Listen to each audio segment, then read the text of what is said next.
One of the things that I learned from whistleblowers from the cabal itself is that they have to work within something they call the rules. And this is very, very important. The rules are a body of spiritual principles that they must follow in order to be allowed to exist. Now, what do I mean by allowed to exist?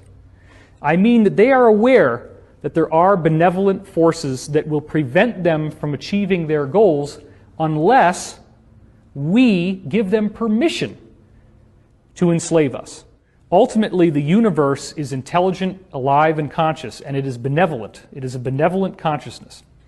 That consciousness does not allow the negative to succeed unless it is invited. So the cabal has made a science, a very elaborate science, out of studying these arcane, occult, magical principles that allow them to get away with what they do. So they have to put out everything that tells you who they are in music videos, in these Super Bowl halftime shows, the Grammy Awards ceremonies. They're out there showing you the truth. This is what people are going to have so much trouble with once disclosure happens, is that these people actually practice black magic, and they are very, very good at it.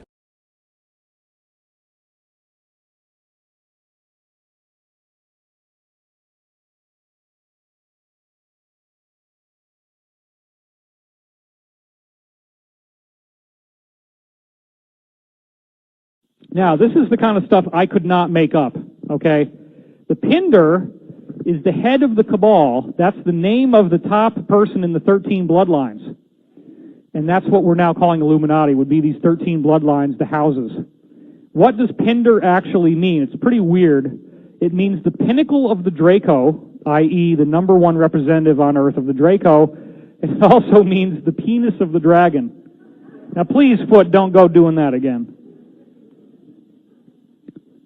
The current Pinder, the leader of the Illuminati, now we're being told, is the Rothschild family, so we don't need to look any farther than that.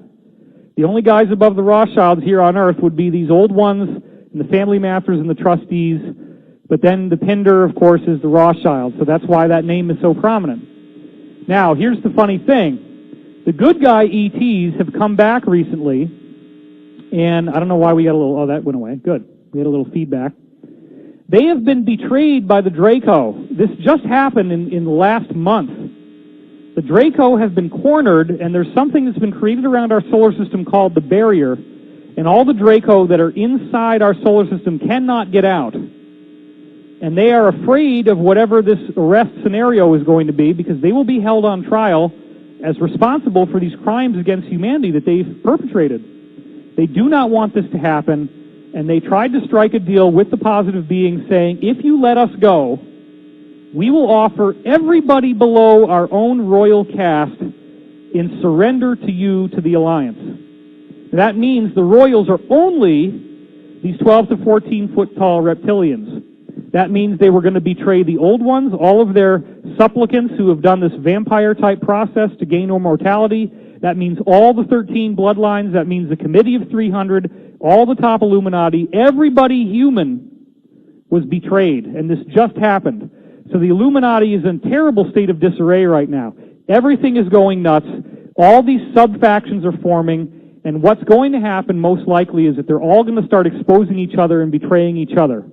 So this year is very interesting. This Draco betrayal just happened. It has spread through the ranks. It is very real, and it has changed the game dramatically. You know, when you really find out what's going on and what's happening on Earth, it's very depressing, and it totally fits with biblical prophecy, because it appears that both gray aliens and reptilians are feeding on human bodies. That's one of the things that you learn. We need to get rid of these human traffickers. We need to get these aliens out of here, because they are demons, and it's worse than you think. It's a lot worse than you think. What's going on with the border? Most of those people are not going to become American citizens. That's what they call a meat wagon. And I heard about meat wagons all the way back in 2010, that they let people through the border, they put them on a bus, they drive them into an underground base, and whatever happens from there. We are very much aware of that. I wasn't going to get into that in this, but since you bring it up, it's confirmed through so many sources, people on the ground. We know that that's happening. You're exactly right. And it's not just children, it's adults too. If you look at See, I can say things on Brighteon that I would never want to say on YouTube. That's true. Yeah. Well, welcome to Brighteon. Go for it. You know. Okay, so let's talk about this a little bit. There's a movie called Jupiter Ascending that was made by the Wachowskis, which they're the sisters who made The Matrix, right? I guess they identify as women now. So when we see Jupiter Ascending, there's reptilians and there's grays in the movie. And the spindly little grays are also answering to these people who in the movie are humans, but they're human-looking extraterrestrials, and they work with the reptilians. And what you find out in Jupiter Ascending is that these human-looking extraterrestrials are soaking in a liquid bath that's made from human bodies. This is apparently what grays have to do to survive. That's why their DNA is breaking down, is that their genetics, they cloned themselves off of a small subject pool. But the part that we don't know is that the way that they try to stay alive is by using human growth factors and stem cells. And we, as in our secret government, have made the grays an alternative option that can keep them alive, but they don't like the taste. So they're still human trafficking. So like if you go back to the Tom DeLonge disclosures that happened in whenever that was, 2015-ish, or whatever year it was, I can't really remember now, maybe 2017, something like that. But anyway, when the Tom DeLonge stuff came out, they showed you these sightings from a UFO around the USS Nimitz. You remember that? Of course Yes. You know. Okay, I'm going to tell you something really dark, and I'm sorry, but what's happening is that those UFOs are pulling up to corrupted U.S. military elements, and then they pick up their payment from the ship, if you follow what I'm saying by payment. They're picking up their payments. Our military is doing this. We took a crappy deal. We took a horrible deal. And we now have enough technology that we can actually get rid of these people and stop the payments. But in order to do that, we're going to need a civilian space force. We're going to need a civilian-led, or at least a civilians with military, so that we can go against corrupted aspects of our own infrastructure that are actually cooperating with these beings and using this for their own sustenance, I guess. And wouldn't you know, I got a tractor driving right behind me. No, it's okay. And then, Trump, of course, highlighted Space Force, and it's something that I think the Biden regime is trying to shut down. But politics aside, there are, at least according to the sources I've spoken with, white hat sources inside military intelligence and also Space Force and so on, that are talking amongst themselves and to certain people about this battle is being waged right now. This is actually happening. There is a war going on with the Draco right now, and Pete would talk to me about this, and he said that we were winning. There's about, from what Pete said, there's about 3,500 of these ships out there that been built, at least, that we're using. And he said there's Americans all over the galaxy. He said that we have colonized 65 locations off planet Earth throughout the galaxy, and that each one of these locations typically will have at least 3,500 soldiers there. So the big thing is to fight these reptilians. In fact, I just got a whole bunch of new information on the Draco today, believe it or not. They are distributed all throughout the constellation Draco. And apparently the reason the constellation Draco was named that way is because there's a lot of them out there. Right. So we are going to have to deal with this. We're going to have to deal with the human trafficking. We're going to have to stop. So what I'm trying to say, Mike, is that there's a direct through line between Greys, Satanism, Illuminati, human trafficking, and extraterrestrial UFO sightings. Okay, let me explain this to you, because I wanted to do this somewhere, but not on YouTube. Understandably, yes. So Aleister Crowley arguably is the author of Satanism. The modern Satanism that the Cabal follows was created by Aleister Crowley. They love him, okay? And I'm sure you know that. So what you may not realize is that Aleister Crowley was contacted by a being called Lam, L-A-M, and if you look up Lam, it's a gray, or it looks grayish. It's like a gray hybrid with more human-looking eyes. Lam is the being that taught Crowley how to do satanic ceremonies, how to summon beings like him, okay, which involves the sacrificing of life forms. So the aliens brought this to us. Do you understand? They want the elite to practice this, and an alien taught Crowley how to do Satanism. So these are demons, and you talk about this, Mike, but I'm just trying to connect some dots for you. So what then happens is... Well, yeah, but just a second, if you don't mind me interjecting. Sure. Just to help connect the dots for the listeners here as well. So when we talk about globalists and their current spike protein release for human depopulation, or what I've called trying to transform the planet into a post-human future, this is just a subset of what you're talking about, which is the extraterrestrial, the evil extraterrestrials have come in and taught the globalists how to do this, and actually how to empower more invocations of those dark forces through the mass extermination and sacrifice of living, conscious human beings. Is that correct? Right. So here's my understanding. Not all Greys are doing this, okay? So I want to make that clear. There appear to be other... I mean, obviously, we're in a huge galaxy, and everybody looks human, so there's going to be humans that have big eyes that are not evil. However, one of the main contingents of Greys that are here, that are working with our secret government, they require human protein to survive, or so they think. They like the taste. They soak in it like a bath. I don't know how they prepare it. I don't know... They don't need, so the Greys apparently don't need Satanism to be involved in the preparation of the food, but the reptilians do. The reptilians, they prefer to eat meat, whereas the Greys actually do kind of like a blended human shake. A human smoothie, yeah, got it. So I'm sorry to talk about this, but I feel like I got to get this out somehow. If something happened to me, I wanted to make sure everybody knows this. So I don't think anything will, but. Well, if you don't mind me interjecting again, sure. Let's remember that a couple of U.S. states have legalized the liquefaction of dead human remains to be flushed into the municipal sewer systems, which is collected by, trucks, and it's called then biosolids, and it's spread onto the farms to be used as fertilizer. And this is something that we've documented extensively. And the reason I'm pointing this out is because this recycling of kind of like the Matrix, where the living are ground up and fed, the dead are fed to the living, which was in the Matrix 1999, this is actually happening even without the other things that you've just mentioned. So for anybody watching... The Wachowski movie Jupiter Ascending talks about it. Right. And then Cloud Atlas, right? They got the soap, which is a human drink that they're drinking. Yeah, so this is, if anybody watching this is saying, oh, this couldn't possibly be true, go look up Washington state law about disposing of human remains in the sewer system. That was legalized, I think, 2 years ago. Oh, my gosh. Yeah. Wow. I didn't even know that. That's disgusting. Well, it's part of the biosludge. It's a Mike Adams show. You got to expect anything when you get on with Mike Adams.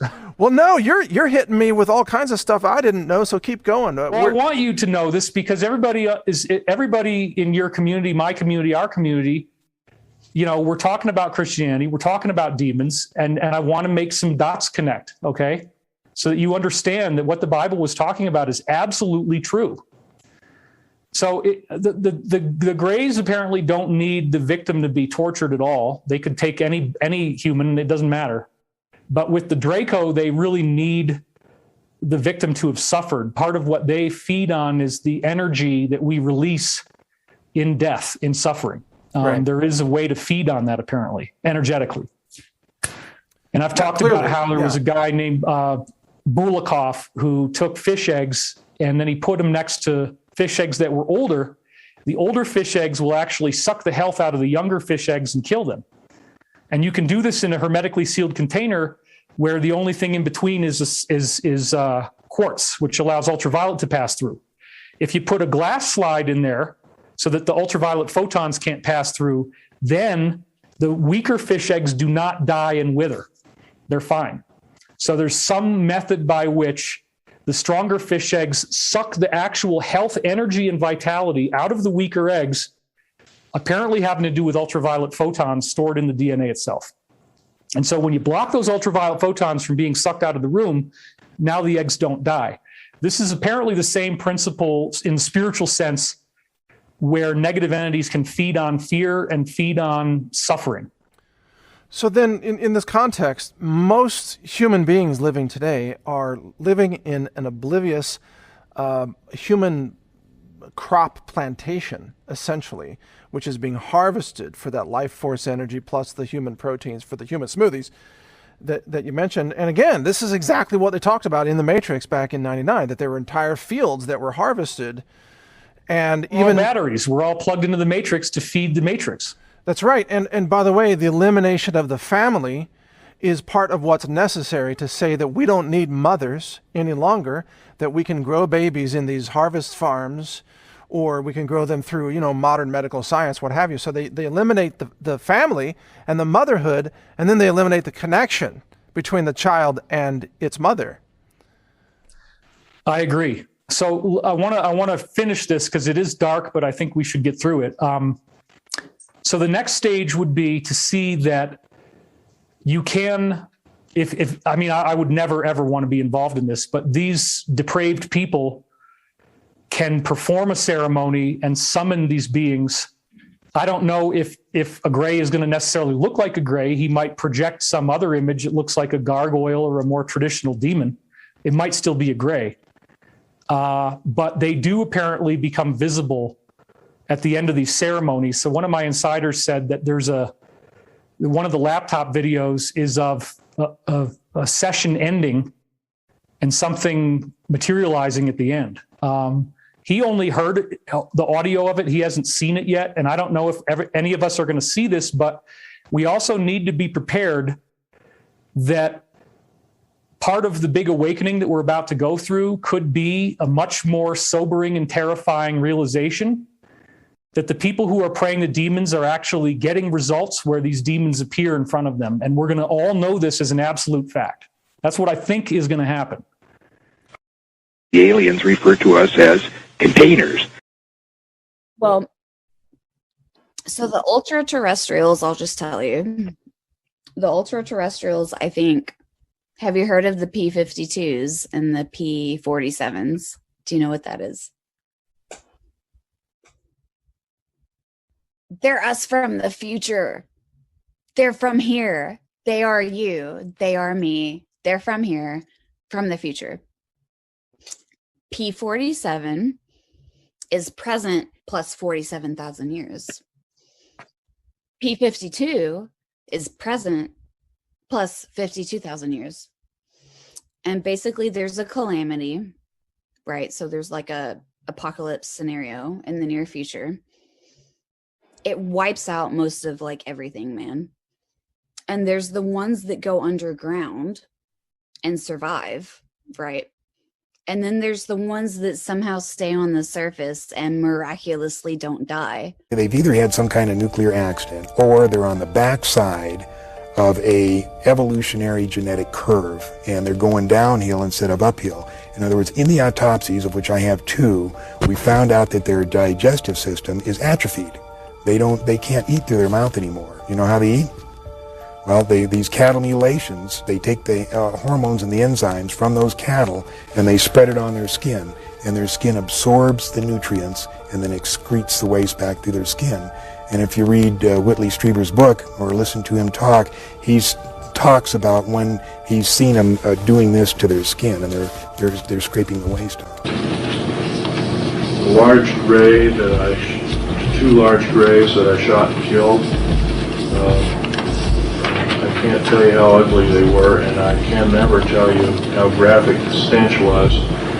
But in the cave there were large cauldrons or tanks.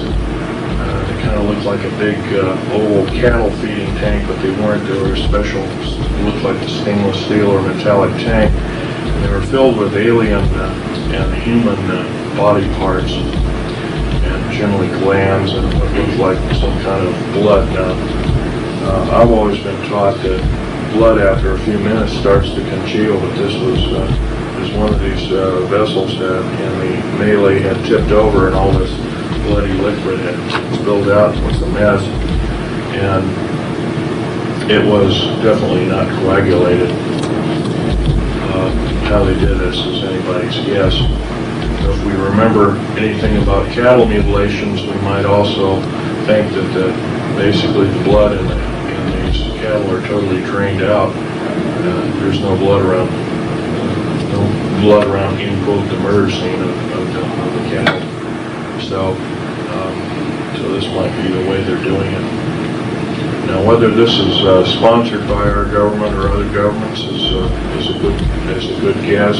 If it were up to me, I'd say yes, we're in the thick of it. We made a pact with the aliens, and therefore we must know what their agenda is, and also the federal government must also further know that if they keep the big lie going, they must be in the thick of it in the worst way, and if that's the case, they're an enemy of gross concern.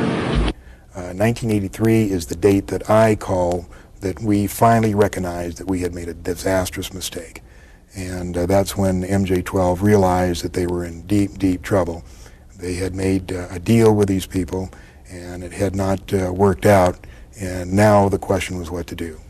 When the agreement was reached, the Alien Society laid some requirements on our government.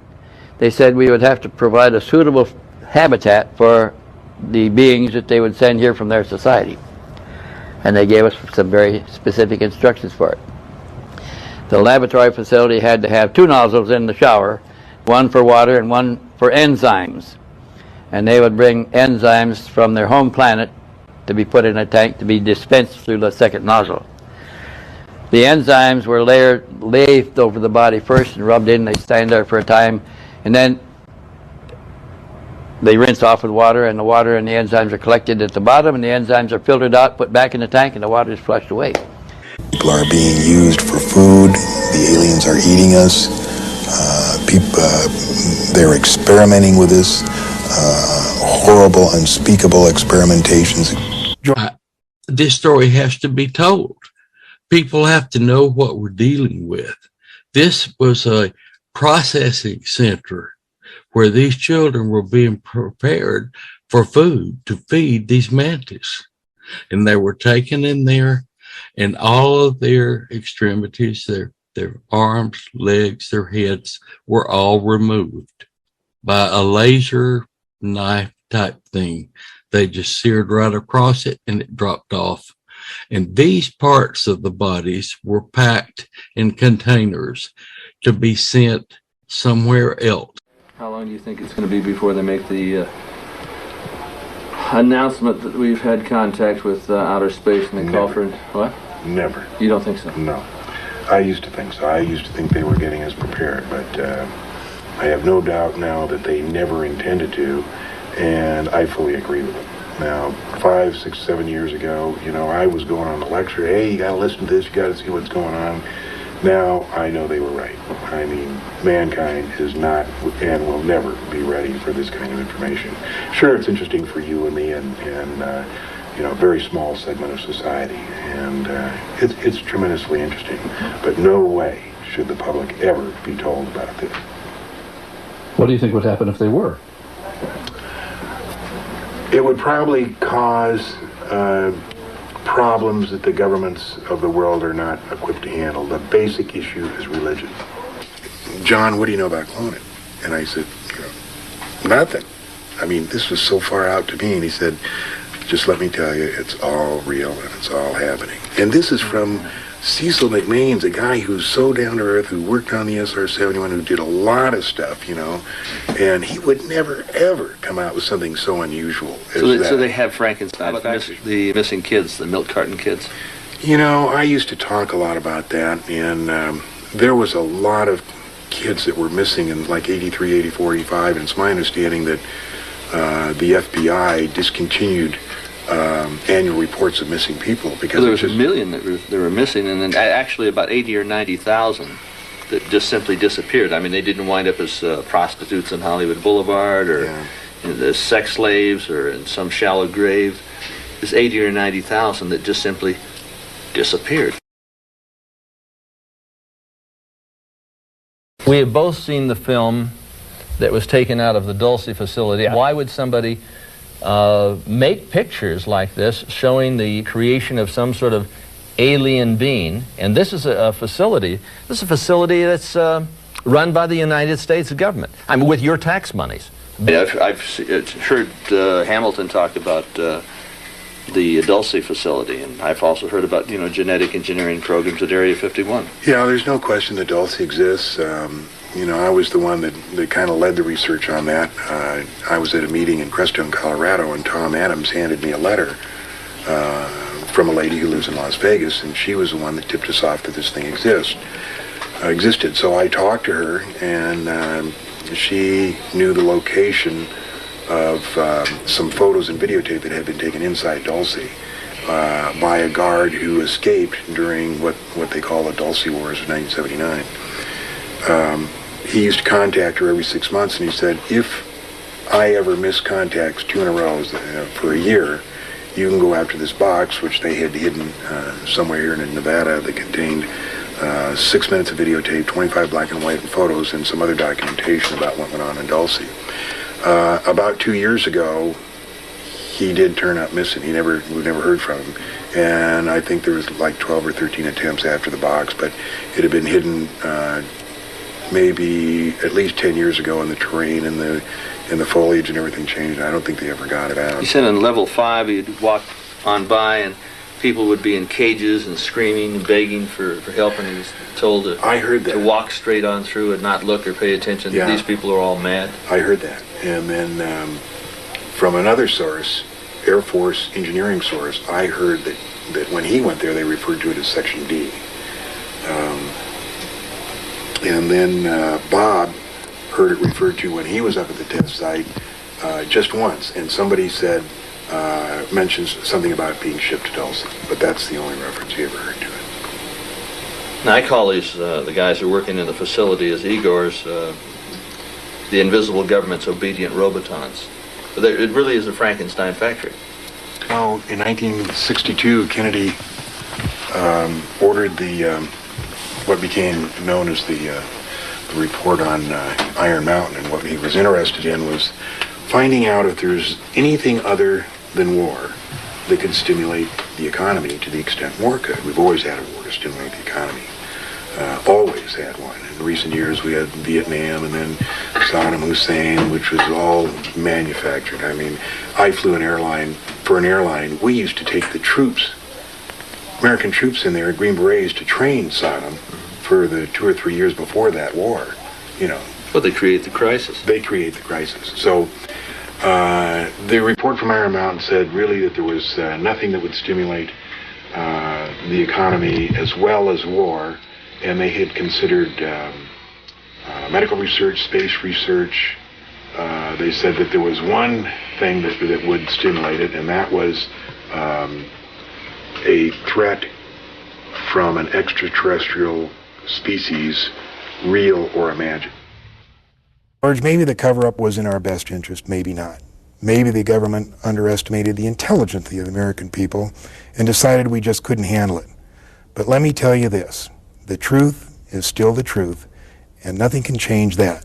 Not the military, not the government, and not me. We redid a lot. As you remember, I made Space Force, and they tried to end it as soon as they came into office, and they had a revolt in the military. We created Space Force. That's the first time in 78 years since the Air Force that something like that's been done, creating a new branch.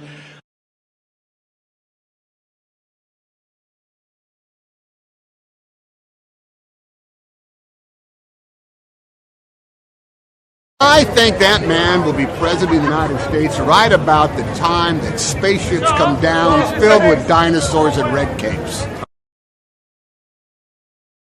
Years now, talk show hosts, people on television, people in sitcoms have been hired by the government to throw you off the track, to distract you, to make you laugh and stuff like that, make you happy and docile so you don't know what's really going on. And they get out there in the woods in a circle, they decide these things, and look at them trying to come it up. Needless to say, all this UFO talk has the tinfoil hatters going wild, including Green Bay whackpacker Aaron Rodgers, who offered this hot take on the Pat McAfee show. Did you hear about the Epstein client list about to be released too? There's some files that have some names on it that might be getting released pretty soon. Oh, might be time to revisit that concussion protocol, Aaron.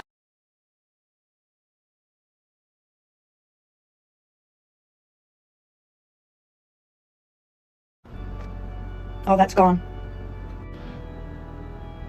And I'm, you know, I'd like to believe that at some point you have to stop pretending that yeah, you're right. Maybe we're not just as strong, you mean? Yeah, that's true. I mean, I think I'm gonna see next week. So I mean, we have time, but I'm going in and out of places. But not everyone has time.